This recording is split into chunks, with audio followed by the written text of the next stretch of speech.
Welcome to the R.M.Williams Outback podcast. This is Terry Cowley, Associate Editor of R.M.Williams Outback magazine.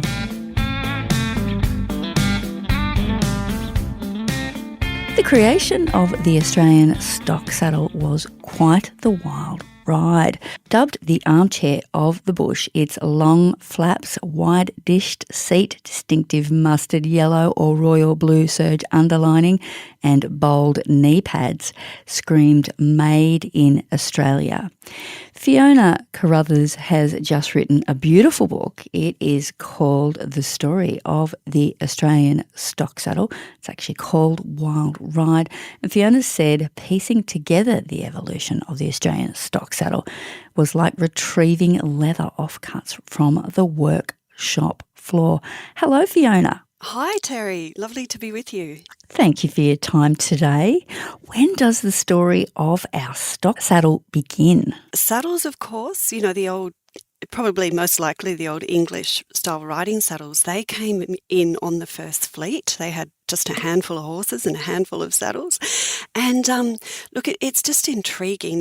It's very tricky because so much was going on right across the country. It wasn't, always really well documented. But as much as the principal researcher, Janice Gifford, and I could ascertain, you really start to see a markedly different saddle evolving here we would think from about the mid-1800s, if not even slightly earlier than that. And you have photos from, happening from around about the 1870s where you can actually see a horse saddled with the saddle with the big knee pads, sticking up where the old sort of little swell, they used to call it, at the front of the English riding saddle would have been. And the knee pads are really something that really distinguishes the Australian stock saddle. They are. I just found it fascinating, and people who pick up the book luckily sort of see the same story that those of us working on it saw, that it tells the story of the bush, and it really tells how, the early settlers, the white settlers, we should say, of course, the Indigenous people were here and doing quite nicely, but horses arrive along with other hooved animals, the first hooved animals to tread, this continent. And immediately the white settlers realised their saddles are just simply not fit for purpose, that you cannot sit in that saddle. They used to call them the old frying pan seats. They were very flat. You try riding in that for longer than 5 hours. In England, you have to remember it was much more settled by then. It wasn't such a big country. I think you quoted New South Wales saddler and former bronc rider Dave Rogan as saying a light English saddle was basically suicide in the Australian bush. That's right. So they had, everyone began trying to adapt their saddles, madly adapting their saddles. Even if you weren't a qualified saddler, you were, getting out the needle and thread at night and trying to sew big knee pads on, which would prevent the rider tipping forward. When you're galloping through scrub, you want to feel really secure in your seat. So as I was sort of alluding to before, you want to be comfortable because you could be in that saddle for 12 hours, easy. The fact that they were designed to be kind on a horse's back is a good thing. That's right. So they maximised, they built the underside of the saddle up. They really built that up. And then you would counterline your saddle as it wore down, as the stuffing wore down. They wanted to maximise the airflow and to really evenly distribute the weight for the rider and for the horse. Obviously it's better to carry your load as well distributed on your back as possible and with your backbone free to move and flex and getting as much air underneath that saddle as possible, yeah. So you were backed in this project by Victorian horse owner and developer Michael Drapak, and he has something like 200 of these saddles. Amazing. He does. Well, actually, I think Janice and her husband, the saddler Tony Gifford, they have a lot of them now. And I've got a couple. I'm lucky enough to have scored a couple. But yeah, it's really magical what Michael's done. He's protected this incredibly important piece of Australian history that, really helps tell the bigger story of the bush, and everything that went on there really began to reflect your status here. Convicts, emancipists could afford to ride in these saddles. Indigenous workers, stock workers who were very poorly paid and badly treated, of course, but, a saddle would often become quite possibly the first sort of real material possession they'd ever owned. So these saddles are just fascinating, and they just sort of tap into pockets of history everywhere. And Michael went through, over the past decade, and, really extraordinary contribution to Australia, that he has bought up and put in one place as many of these saddles as he possibly could. So, Fiona, can you tell me about the man that R.M.Williams described as the father of the Australian stock saddle, Jack Winicky? Yes, Terry, Jack Winicky's a fascinating character. Jack was born February 1863 in the shelter of a bullock dray on the road between Dalby and Roma. He sort of grew up just, surrounded by horses and leathercraft, and had a deep knowledge of it from his teenage years. And he then won a running race. They were a very athletic, acrobatic family, and he won a running race, and with the winnings, which was really pretty impressive, 150 pounds back in 1885, he bought a saddlery in Roma that he worked out of for most of his life. So he was only about, in his very early 20s when he started the saddlery, and he was a brilliant bush marketer. He knew how to market his saddles. He was a wonderful rider. He rode the bronc riding circuit, as it was called in those days. He used his own saddles. People were impressed by his horsemanship. And pretty soon, there's a lovely catalogue poster in the book. The cry would go up, out bush, another Winicky wanted, often in the Territory and Queensland particularly, but everywhere they were breaking, up to 1,000 horses a day, really busting up the gear. And so, you would need another saddle.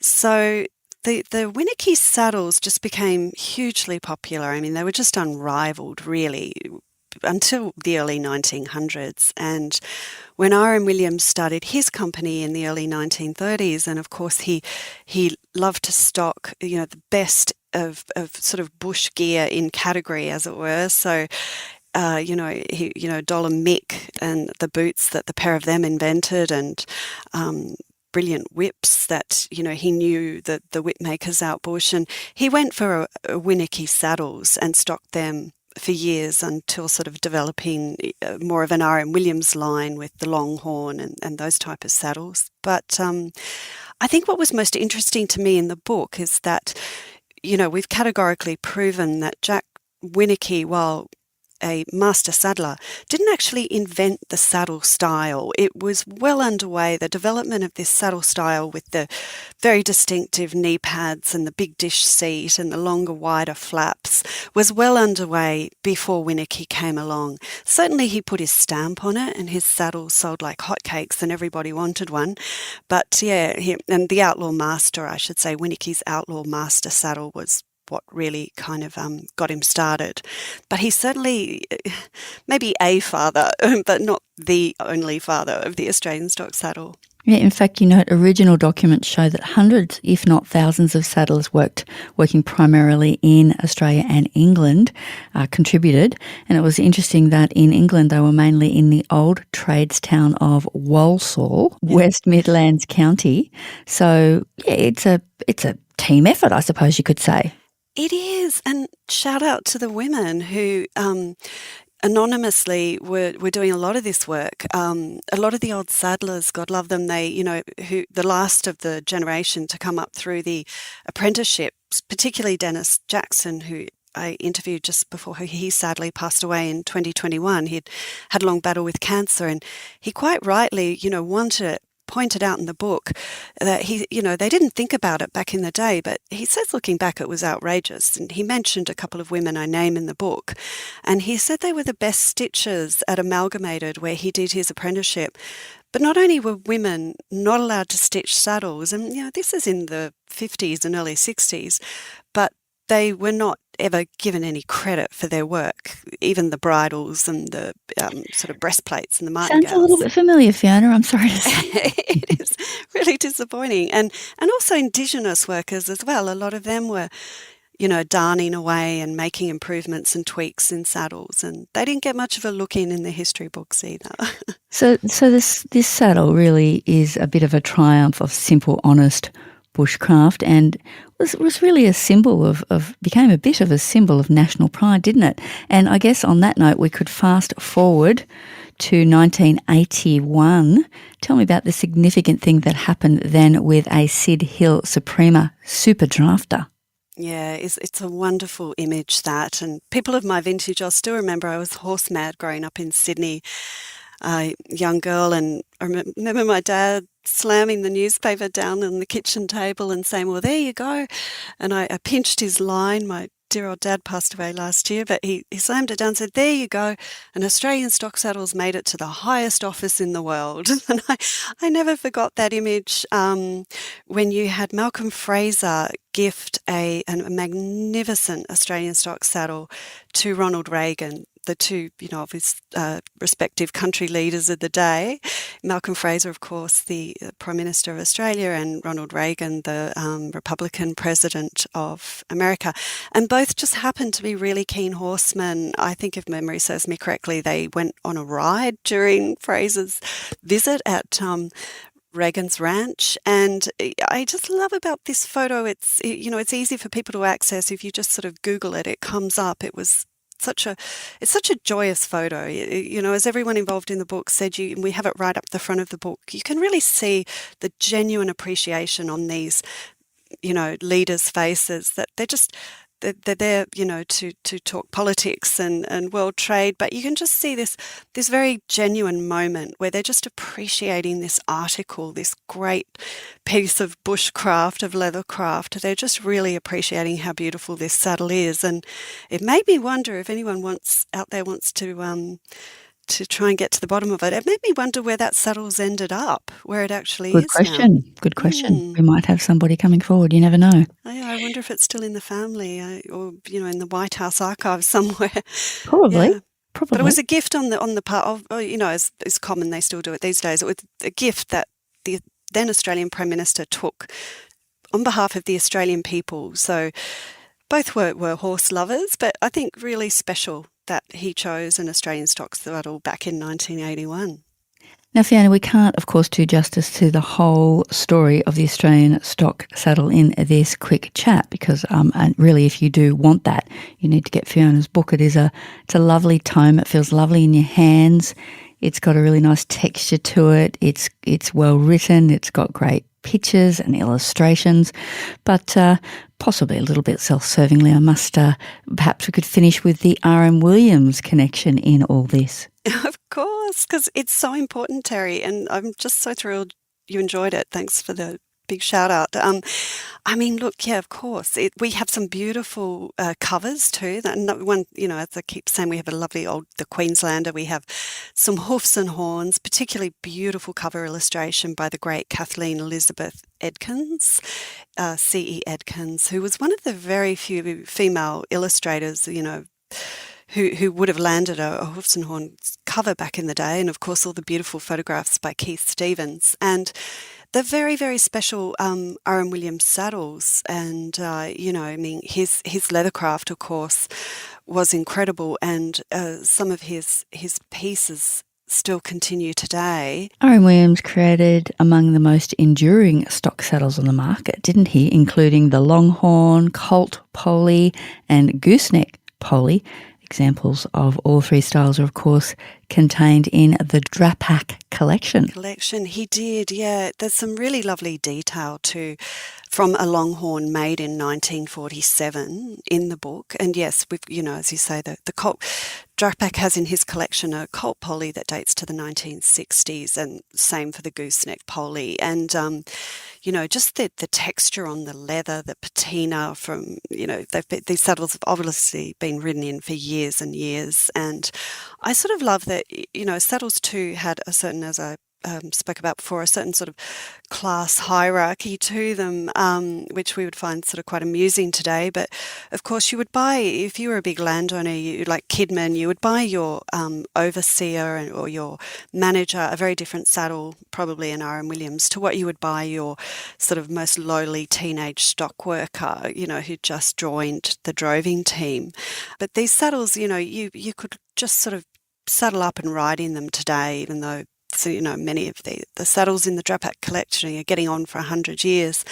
But yeah, certainly the R.M.Williams saddles, like all the R.M.Williams gear, not only incredibly functional, but particularly beautifully made of sort of the best quality leather of the day, which back then, of course, was all Australian leather. We used to have sort of thousands, really, tanneries right across the nation, and the leather was so prized because there were not many fences, so you didn't have many nicks and cuts in the leather that many of the saddlers were using. And certainly too that, yeah, the RM was beautifully sourced suede and leather on those saddles. And of course, some of those leather work conditions continue today in our workshop with some of our amazing staff who have been there for decades. So it's good to know that some of these things continue. And as you say, the saddle, it was fit for purpose then, it's fit for purpose now. Some things just can't be improved on, can they?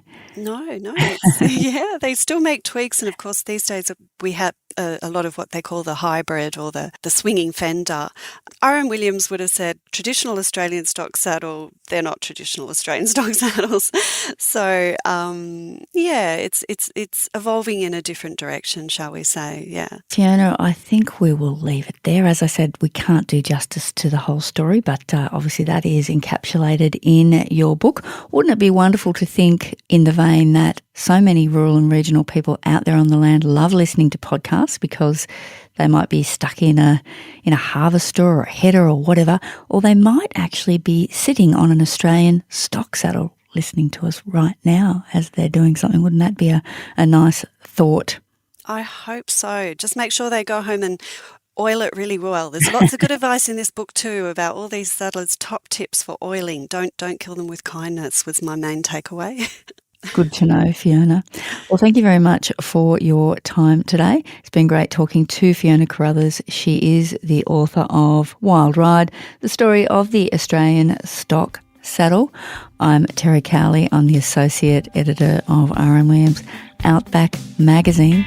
Thank you so much for listening.